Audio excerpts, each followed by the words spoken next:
Hi, Ascension family. We are here at the Experience Conference in Orlando, Florida, and I have the amazing opportunity to sit down with Andrew Cunningham.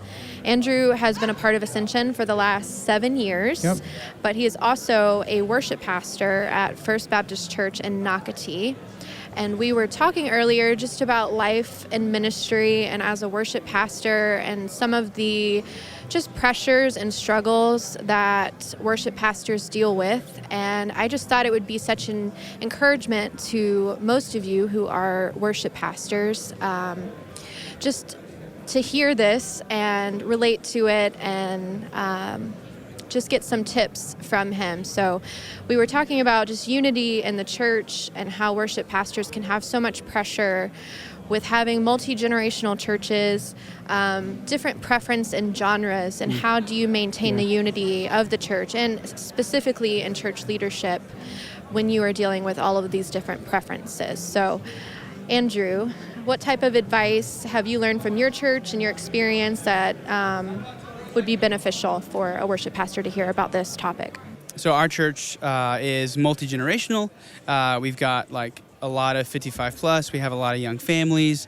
And with that, we have a lot of preferences. I mean, I'm a worship leader and musician. I have my preferences, things that I I worship the best to, or I respond the most to, things that move my heart the most. Your church has that, and my campus pastor also has that. And so with it comes this conversation of, well, where's the line going to be? What standard are we held to? Whose preferences win the day? And so actually, I feel like, and we feel like, that our preferences shouldn't be the driving force of how we do ministry or of how we choose songs. And so my pastor and I agreed probably 2 years ago, the songs that we sing at our church should be singable and congregational. They've got to be biblically true, musically excellent, not confusing, and Christ-centered. And so worship on a Sunday is evaluated off of those principles. I feel like those are biblical principles. I think that those are principles of worship, of both why and how we should sing a song. So my pastor and I agreed that we're going to measure things and measure the success of things on those principles, not our preferences. Because, so for instance, my preferences are kind of on one extreme of things, and my pastor's preferences are kind of on the other. And so if we're both fighting for our preferences, now we're fighting each other. Now there's no unity. Now someone's the enemy. And you just can't lead and shepherd a church that way. And so there's so much more that can be said.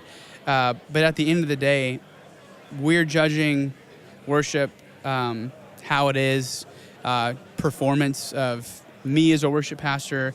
I'm judging songs. I'm making song selections based on those biblical principles, and those just practical principles that we've chosen to evaluate things on.